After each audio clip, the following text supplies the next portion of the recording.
और सभी दोस्तों का स्वागत है आपके अपने प्लेटफॉर्म माइंड मैप पर। अभी ग्राम विकास अधिकारी पेपर के आगे आपके पास 30-35 दिन बचे हुए हैं। अंतिम समय है, 1 महीना है। और अंतिम समय में जिस विद्यार्थी की एकाग्रता बढ़िया है, जिसकी रणनीति बढ़िया है, उसकी सफलता निश्चित है। तो यहां पर हम थोड़ी सी बात करेंगे। सबसे पहले ग्राम विकास अधिकारी के जो कट ऑफ पार करने के लिए आपको थोड़ा सा एफर्ट लगाना पड़ेगा, क्योंकि पटवार के अंदर लगभग 4000 बच्चे सिलेक्ट हो जाएंगे। पहला इसका रिजल्ट आएगा पटवारी का, उसके बाद ग्राम विकास अधिकारी का। तो इसका मतलब जो पटवारी फर्स्ट प्रेफरेंस पे रखते हैं बच्चे, जो सिलेक्ट होने के बाद में पटवारी में जाते हैं, उसके बाद ग्राम विकास अधिकारी। पेपर का लेवल कैसा रहेगा, इन सब के ऊपर बात करेंगे। यहां पर सबसे पहले आ जाइए, हम बात करते हैं आपके पेपर के ऊपर बात कर लेते हैं। सबसे पहले देखिएगा, पेपर के ऊपर बात करते हैं। पेपर की हम बात करें तो जीके है पेपर के लेवल की, सीधी सी बात पटवारी के बेस पे बात करूंगा। थोड़ा सा आ जाइए सारे साथी लाइव, आजो आजो फटाफट। पेपर के लेवल की बात करें, कैसा पेपर आएगा सर, है ना, ये आप लोग सोच रहे होंगे।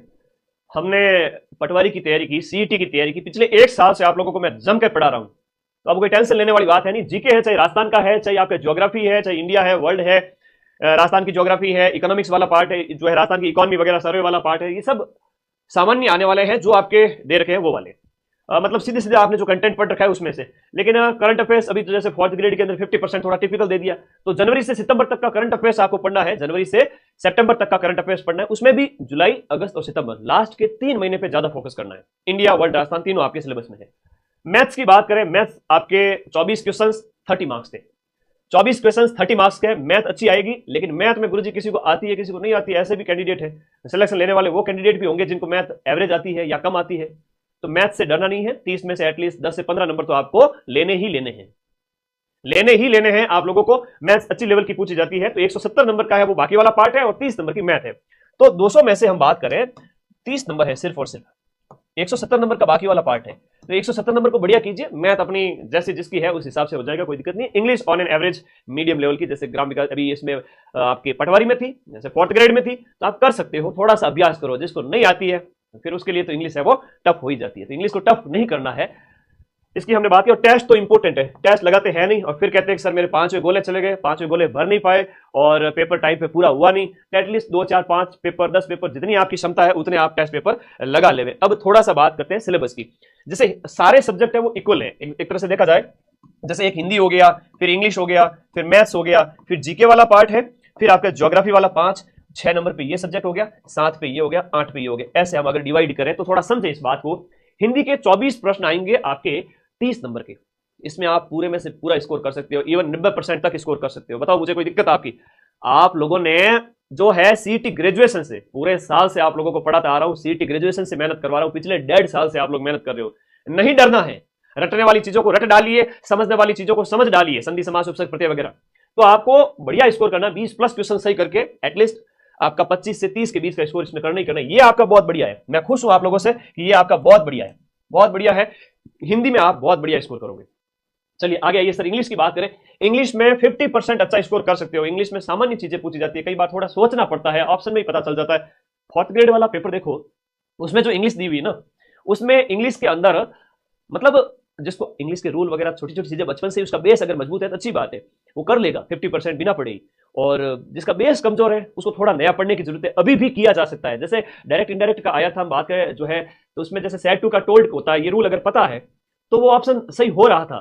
तो ऐसी छोटी छोटी चीजें अभी से आप लोग तैयार करें, ठीक है, अभी से तैयार करें। इंग्लिश में 50% से ऊपर स्कोर किया जा सकता है, इवन जिसका बढ़िया है वो 80 से 90% भी स्कोर करेगा। तो 50 नंबर की भाषा है। भाषा की बात करें, हिंदी और इंग्लिश आपके 50 अंक की है, और मैं चाहता हूं कि 50 में से आप 40 से 45 का स्कोर करें, है ना, 40 से 45 का स्कोर करें, ये आपका जन्मसिद्ध अधिकार है। फिर बात आती है मैथ्स की। मैथ्स के अंदर आपके 24 क्वेश्चंस आएंगे, और मैथ थोड़ी सी बड़ी है, मैथ थोड़ी सी बड़ी है, पटवारी की तुलना में ज्यादा बड़ी भी है और थोड़ी टिपिकल भी है। मैथ के 24 क्वेश्चंस, और 24 क्वेश्चंस की हम बात करें तो 24 प्रश्न होते हैं आपके 30 नंबर के। एक प्रश्न कितने नंबर का है सर बता दो, वो भी बता दो। तो वो भी बता दो, हर एक प्रश्न है 1.25 नंबर का है, और हर एक नेगेटिव मार्किंग और हर एक गोला अगर आप खाली छोड़ देते हो 5वां विकल्प, तो वहां पर 0.41 कट हो जाएंगे। ये भी ध्यान रखें। जैसे 4th ग्रेड के अंदर 0.55 था और यहां पर 0.41 है, यानी 0.40। तो यानी कि जो नेगेटिव मार्किंग वो है इस तरह से। एक प्रश्न है वो 1.25 नंबर का है, 1/3 नेगेटिव है। 1/3 नेगेटिव में अगर ज्यादा नेगेटिव कर लिए, 10 की जगह जिसने 15 कर लिए वो बाहर हो जाएगा, 15 की जगह जिसने 20 नेगेटिव कर लिए वो बाहर हो जाता है। कई बार ऐसे होता है चांस। तो नेगेटिव कम से कम करना है। इन 120 प्रश्न में से आप 100 अटेम्प्ट कर रहे हैं, 95 अटेम्प्ट कर रहे हैं, पेपर के लेवल के अकॉर्डिंग 105 अटेम्प्ट कर रहे हैं, 90 अटेम्प्ट कर रहे हैं, अपनी क्षमता के अनुसार लेकिन नेगेटिव की रिस्क है वो 5 से 10 प्रश्नों से ज्यादा नहीं लेनी लास्ट में कि सर गुरुजी मैं थोड़ी और रिस्क लेना चाहता हूं या चाहती हूँ 80-85 के बाद में, तो 10 प्रश्न और एक्स्ट्रा ले सकते हो, 95 कर दिए। जनरल ओबीसी वाले बच्चे 100 के लगभग चले गए, उसके बाद रिस्क नहीं लेनी है। मैं फिर से कह रहा हूं रिस्क नहीं लेनी है अगर सिलेक्शन लेना है तो, क्योंकि सीटों की संख्या आज के टाइम में जो पेपर हो रहे हैं कई बार सीटों की संख्या मायने नहीं रखती है, मायने ये रखता है कि सीट बच्चे पेपर कैसे अटेम्प्ट कर रहे हैं, सीटें खाली जा रही है आरपीएससी के पेपर में। तो आप देखो, तो थोड़ा सा आप लोगों को ध्यान रखना है कि आप लोगों को बढ़िया परफॉर्म करना है कि समझदारी से, कि एग्जाम हॉल में जब आप बैठे हो, एग्जाम हॉल के उसमें आपका प्रेजेंटेशन और जो प्रेजेंस ऑफ माइंड बढ़िया होनी चाहिए कि पेपर के लेवल के अकॉर्डिंग आप 90-95-100 अटेम्प्ट कर रहे हैं, बाकी वाले पे 5 गोला भर देवे और नेगेटिव कम से कम करें, मैथ अपने लेवल पे बढ़िया स्ट्रॉन्ग करें। ऐप में ये सब कंप्लीट हो चुका है, हिंदी भी है, इंग्लिश भी है, मैथ भी है, माइंड मैप ऐप में ये सब कुछ कंप्लीट हो चुका है। 1 महीने पहले पेपर से, इवन 2-3 महीने पहले पिछला 4th ग्रेड हुआ तब तक हमने कंप्लीट करवा दिया था। करंट अफेयर्स मेरे भरोसे छोड़ देवे, इंडिया राजस्थान और वर्ल्ड का आएगा, 8 प्रश्न आएंगे, 2-2 प्रश्न, और वो 10 नंबर के होंगे। कितने नंबर के? 10 नंबर के। साइंस अकेली पूछी जाएगी, अच्छी वाली साइंस है जो आपके 8 प्रश्न आएंगे और वो भी 10 नंबर के। तो आपने सब कुछ पढ़ रखा है, कहां से सर? अरे भाई ग्राम विकास अधिकारी से पहले पटवारी का पेपर दिया था, इससे पहले आपने सीटी का पेपर दिया था, इवन 4th ग्रेड के अंदर आपने साइंस पढ़ रखी है। अभी तक मैं सिर्फ और सिर्फ जो मैथ है ना, ये डाकी सब्जेक्ट है जिसको थोड़ा सा नया पढ़ना है, इसके अलावा ये सब पढ़ चुके हो, टेंशन तो लेनी नहीं है। अब पढ़ाई बहुत आसान है आपकी। ज्योग्राफी की बात करें तो ये नया है, ये वर्ल्ड ज्योग्राफी में मैं बहुत शानदार करवा रहा हूं, इवन एग्जाम से 1 महीने पहले वर्ल्ड ज्योग्राफी और इकोनॉमिक्स आपको कंप्लीट करके दे रहा हूं। इसके अलावा 95% कोर्स बैच का कंप्लीट है, आप आराम से पढ़े डंके की चोट पे। और इसके छोटे छोटे टॉपिक में जानबूझ के एक्स्ट्रा पढ़ा रहा हूं, जानबूझ के, कि मुझे पता है कि मेरे बैच में पढ़ने वाले विद्यार्थी का सिलेक्शन होगा, कि यहां से मैं आप लोगों को 90% से ज्यादा प्रूफ दूंगा। तो उसके लिए मैं थोड़ा लालच कर रहा हूं कि मैं वर्ल्ड ज्योग्राफी में महाद्वीप को खोल खोल के पढ़ूं एकदम डिटेल में, महासागर महाद्वीप वगैरह है, उसके अलावा नदी पहाड़ वगैरह है, प्रमुख विश्व के प्रमुख स्थान। थोड़ा सा प्रश्न यहां से आपसे 8 प्रश्न पूछे जाएंगे और मुझे मेरे इन बच्चों का आप सभी का सिलेक्शन करवाना है। मैं कहता हूं अभी भी बैच ज्वाइन करना है, पढ़ना है, क्योंकि अभी सीईटी बाकी है। अभी आप लोगों को वर्ल्ड ज्योग्राफी में 8 प्रश्न 10 नंबर के, इंडिया ज्योग्राफी में सिर्फ परिस्थिति की जैव विविधता, राष्ट्रीय उद्यान वगैरह और जो बायोस्फीयर रिजर्व वगैरह है, नेशनल पार्क है, अभ्यारण्य है, उनके ऊपर ज्यादा ध्यान देना है। उसके अलावा कुछ भी नहीं है इसमें। इंडिया का फिजियोग्राफी डिवीजन वो नहीं है, नदी जो है अपवाह तंत्र वगैरह, जनसंख्या, उद्योग धंधे, कुछ भी नहीं है, ठीक है। तो सिर्फ और सिर्फ इंडिया की जो है पारिस्थितिकी तंत्र पढ़ना है। राजस्थान की ज्योग्राफी है जो मेंशन है, अभी मैं बता दूंगा, 8-8-8 यानी कि 24 प्रश्न 30 नंबर के ज्योग्राफी में से हो गए, और ये 20 नंबर की हो गया सामान्य ज्ञान, और ये 50 नंबर की भाषा हो गई, गणित हो गई 30 नंबर की। फिर बात करते हैं अर्थव्यवस्था की। आपके राजस्थान की आर्थिक समीक्षा 2024-25 जो नवीनतम आर्थिक समीक्षा है उसके अनुसार जो सिलेबस में टॉपिक दे रखे, इवन इसके अंदर वो टॉपिक भी है जैसे हस्तकला है, आईजीएनपी है, सिंचाई परियोजनाएं हैं, ये तो ज्योग्राफी के टॉपिक है। एक तरह से देखा जाए तो ज्योग्राफी जो राजस्थान वाली है ना, वो बहुत बड़ा रोल प्ले कर रही है इसके अंदर, राजस्थान की इकोनॉमी के अंदर भी। लेकिन आर्थिक समीक्षा के नवीनतम डाटा, चाहे कृषि है, उसमें है, उद्योग में, उनमें हम वहां पर शामिल कर रहे, मतलब आपको ये कंप्लीट चीजें वहां पर करवा रहे हैं। राजस्थान की हिस्ट्री कल्चर ये सब कंप्लीट हो चुका है। राजस्थान की हिस्ट्री कल्चर आपके 24 प्रश्न 30 नंबर के, बहुत इंपॉर्टेंट रोल है। राजस्थान की इतिहास, कला, संस्कृति, रामबाण बुक से आप पढ़ ही रहे होंगे, ऐप के अंदर नोट्स पढ़ लिए होंगे, कंप्यूटर आपने पढ़ लिया है पटवारी के अंदर, 4th ग्रेड के अंदर, ये 4th ग्रेड में हो चुका है, ये 4th ग्रेड में हो चुका है। नया सिर्फ ये था, थोड़ा सा इसमें नया पढ़ना है, इसमें भी 50% नया पढ़ना है ना, सिर्फ 50% का लगभग देखा जाए तो 40-50% के लगभग नया पढ़ना है। 1-2 सब्जेक्ट और मैथ थोड़ा सा नया पढ़ना। 3 सब्जेक्ट है, मैथ, वर्ल्ड ज्योग्राफी और आपका राजस्थान की अर्थव्यवस्था। आपको अगर मैं कहूं कि 20-25 दिन बहुत है, सिर्फ 20-25 दिन बहुत है, सिर्फ 20-25 दिन बहुत है। अगर आप थोड़ा सा भी पढ़ते हो ना, 20 से 25 दिन बहुत है। ये ध्यान रखो इस बात का कि 20 से 25 दिन अगर आप पढ़ लेते हो इस लास्ट टर्म में, बहुत इंपॉर्टेंट, मतलब ठीक है जी, आपने 20-25 दिन दे दिए, इतना पढ़ा हुआ, इनके लिए तो पूरे साल पढ़ रहे थे, पूरे साल पढ़ रहे थे, पूरे साल पढ़ा है ना। करंट है, साइंस है, पूरे साल पढ़ा है, इंडिया राजस्थान पूरे साल पढ़ा है, इसमें भी आधा पूरे साल पढ़ा है, ये भी पूरे साल पढ़ा है, ये भी पूरे साल पढ़ा है। सिर्फ ये वर्ल्ड ज्योग्राफी और मैथ्स, बस, इससे अलावा कुछ भी नहीं है। और आप हम बात करें, प्रत्येक प्रश्न है 1.25 नंबर का है, हर एक प्रश्न 1.25 नंबर का है, और नेगेटिव मार्किंग के लिए आपका 0.41 अंक कट हो जाएगा। अभी मैं आपको पूरा डिटेल सिलेबस भी बताऊंगा, उससे पहले कहूंगा अभी जब ग्राम विकास अधिकारी का पेपर होना बाकी है और फरवरी मार्च में सीईटी ग्रेजुएशन का पेपर होना बाकी है, मुझे पता है इसमें 60% की जो बाध्यता कर देंगे और 1/3 या 1/4 है वो आपका नेगेटिव मार्किंग कर देंगे सीईटी में। तो ग्राम विकास अधिकारी का पेपर देने के बाद में आप लोग फिर से आओगे, कहोगे सर मेरे तो वीडियो का पेपर आपका बैच लिया हुआ था, मुझे इसमें आप सीईटी दे दीजिए। तो भाई पहले से ही आप लोगों को कॉम्बो ही ज्वाइन करना था जो कि 1799 का है, जिसमें आपको पटवारी पढ़ा चुके हैं, वीडियो पूरा हो चुका है, सीईटी ग्रेजुएशन का नया बैच इसके अंदर लाइव हो चुका है, इतने सारे बैच, तीनों की टेस्ट सीरीज, सब कुछ आपको, उसके नोट्स वगैरह सब कुछ आपको जब इस प्राइस में मिल रहे हैं तो लेना चाहिए। किसी की इच्छा है कि गुरु जी मेरे को तो सिर्फ वीडियो चाहिए, तो वीडियो वाला बैच करके अभी भी जो नए टॉपिक है, चाहे इकोनॉमिक्स है, चाहे आपका राजस्थान की जो अर्थव्यवस्था, गणित और विश्व भूगोल वगैरह, कुछ नए टॉपिक हमें पढ़ने हैं सर, तो आराम से पढ़ो इस बैच के अंदर। मैं तो आपके लिए एक ही चीज कहूंगा कि ये आपका सबसे बेस्ट रहेगा, क्योंकि ग्राम विकास अधिकारी के बाद में आपको सीईटी की तैयारी हर बच्चे को देनी है। राजस्थान में पढ़ने वाले 98% बच्चे हैं वो सीईटी ग्रेजुएशन देंगे। 1-2% हो सकता है कि लापरवाही से ना दे, लेकिन सभी को सीईटी में बैठना पड़ेगा और फिर से नए बैच को आप कहोगे सर हमें तो पढ़ना है, क्योंकि इसमें 12, 13, 14 सब्जेक्ट होते हैं, इंडिया जी के, राजस्थान जी के, Hindi, English, math, reasoning, computer और साइंस। सीईटी टफ होने जा रहा है, 60% हो रहे हैं, नेगेटिव हो रहा है, तो आपको ये बैच ज्वाइन करना है। बाकी दोनों बैच आपके सामने अवेलेबल है। अब थोड़ा सा मैं अगर यहां पर सिलेबस की बात करूं, 3 घंटे का आपको टाइम दिया जाएगा, आपने सब कुछ पढ़ रखा है, कुछ चीजें स्ट्रॉन्ग करनी है, जिसमें गणित हो गया, राजस्थान की अर्थव्यवस्था हो गया और एक आपका विश्व भूगोल हो गया, ये स्ट्रॉन्ग करना है। अगले 20 दिन बहुत है, 20-25 दिन में तो पूरा सिलेबस खत्म कर दोगे, अभी से स्टार्ट करो तो।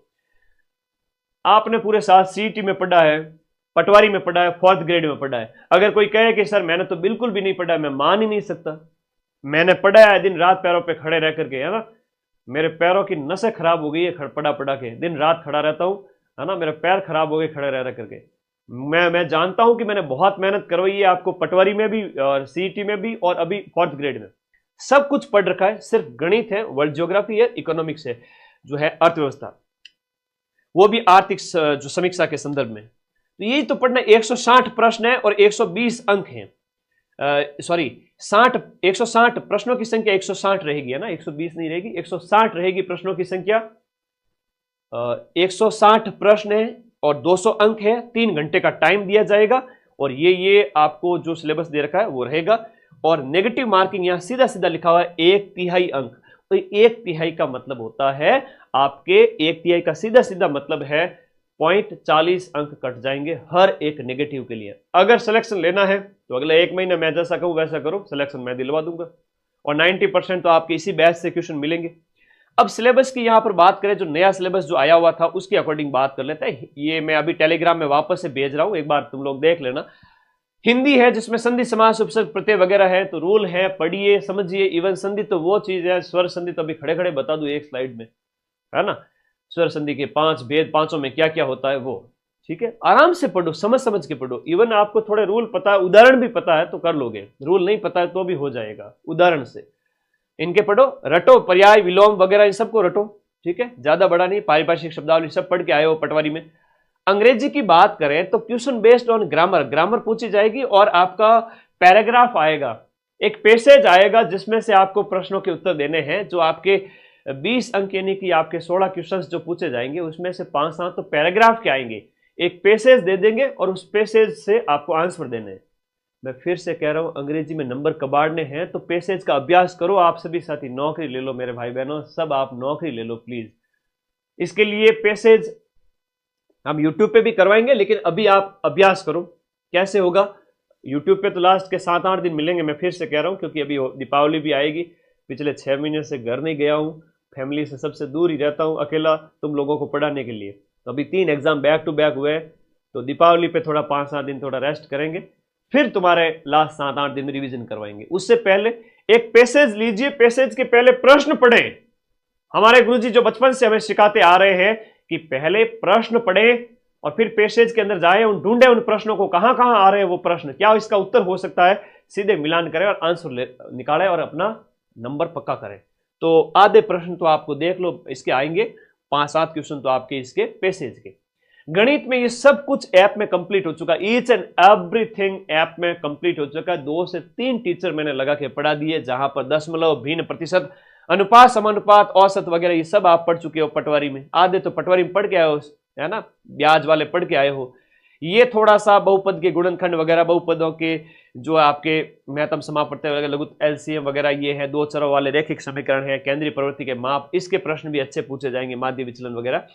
थोड़ा उलझो, अभ्यास करो, हो जाएगा आपका, है ना, अच्छे नंबर लेके आओगे। मैं कहूं कि ये जो 30 नंबर की गणित है, इसमें से 15 अंक मिनिमम हर बच्चा ला सकता है। थोड़ा सा अभ्यास तो कीजिए। करंट अफेयर्स में अंतरराष्ट्रीय भी है, राष्ट्रीय भी है, राज्य भी है, तीनों तरह का करंट है। इसकी मैंने यूट्यूब पे क्लासें करवा रखी है, नोट्स टेलीग्राम पे दे दिए, उन्हीं को बार बार रटो, हेडिंग पढ़ो, एटलीस्ट हेडिंग तो रट लो ताकि 10 में से 10 आ जाए। और करंट एक ऐसी चीज है जहां कठिन भी दिया जा सकता है, तो आप 10 में से कम 7-8 का तो टारगेट लेके चलो, ठीक है। वो अपने बैच से मिल जाएंगे, अपने जो फ्री कंटेंट दे रखा उसमें से। साइंस और डेली साइंस है, जिसमें इलेक्ट्रॉनिक्स, दूरसंचार, सैटेलाइट, ये मैंने ऐप में करवा दिया है, ये मैंने ऐप में करवा दिया है, ठीक है, बिल्कुल करवा दिया, ऐप के अंदर सारी चीजें करवा दी है, बहुत बढ़िया, ओके, सारी चीजें ऐप में करवा दी है। आपको कोई डाउट है तो पूछते रहो। आगे देखिएगा, भूगोल की बात करें तो विश्व भूगोल में इतना लिखा हुआ है कि व्यापक भौगोलिक क्षेत्र, महत्वपूर्ण स्थान, नदी, पहाड़, महाद्वीप। अब महाद्वीप दे रखा है तो मैं महाद्वीप और महासागर दोनों करवाया ऐप के अंदर। फिर महत्वपूर्ण स्थान, नदियां, पहाड़, विश्व के प्रमुख नदियां, विश्व के प्रमुख पहाड़, ये सब महाद्वीप के अंदर हो जाता है, तो अलग से इसको एक्स्ट्रा पढ़ने की आवश्यकता नहीं है, लेकिन फिर भी मैंने अलग से करवाया है ऐप के अंदर। मैं इतना कह सकता हूं कि कोई विद्यार्थी ऐप में जाके 20 से 25 दिन नोट्स पढ़ ले ग्राम विकास अधिकारी के, और पूरे साल भर पढ़ता आया हुआ है, उसका सिलेक्शन श्योर है। आगे